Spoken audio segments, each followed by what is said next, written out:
ఇందిరమ్మ ఆత్మీయ భరోసా పథకాన్ని రైతు కూలీలందరికీ అమలు చేయాలని మాజీ మంత్రి హరీష్ రావు డిమాండ్ చేశారు. ఉమ్మడి మెదక్ జిల్లా సమీక్ష సమావేశానికి వర్చువల్ గా హాజరైన హరీష్ రావు పలు కీలక వ్యాఖ్యలు చేశారు.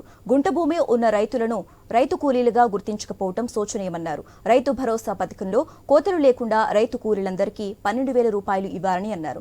అంతేగాక నియోజకవర్గానికి 3,500 ఇండ్లకు లబ్ధిదారుల ఎంపిక ఎవరు చేస్తారో ప్రభుత్వం చెప్పాలని గ్రామ సభలు పెట్టి లబ్ధిదారులను ఎంపిక చేయాలని సూచించారు. గత ప్రభుత్వ హయాంలో మంజూరై పూర్తి కాని ఇళ్లకు కూడా నిధులు విడుదల చేయాలని కోరారు. ప్రభుత్వం అమలు చేయబోయే పథకాలు పేదలకు మేలు చేసేలా ఉండాలని, ఆ దిశగా ప్రభుత్వం విధి విధానాల రూపకల్పన చేయాలని హరీష్ రావు సూచించారు.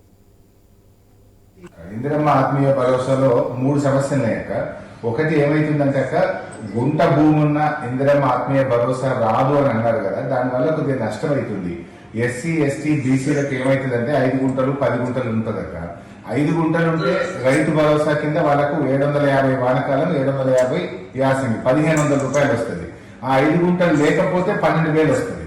సో 10 గుంటలు ఉంటే 3,000 వస్తుంది, 20 గుంటలు ఉంటే 6,000 వస్తుంది.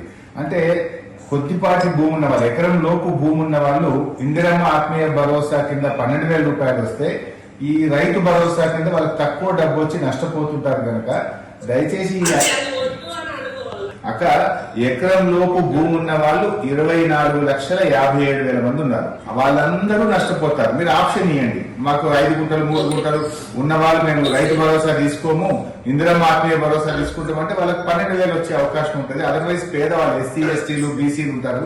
ఇది ఒక్కటి మీరు కన్సిడర్ చేయాలనేది నా రిక్వెస్ట్. ఇందులో ఇంకొక ప్రాబ్లం ఉందాక ఇందిరమ్మ ఆత్మీయ భరోసాలో 60 ఏళ్ళు నిండగానే ఈజీఎస్ కార్డు తీసేస్తారు.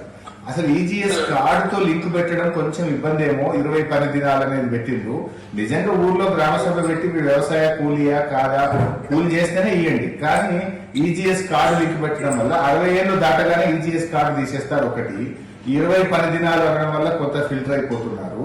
ముఖ్యంగా ఎకరంలోపు భూమి ఉన్నవాళ్ళు. ఈ 3 అంశాల మీద దయచేసి మీరు కొంత క్లారిటీ ఇవ్వండి.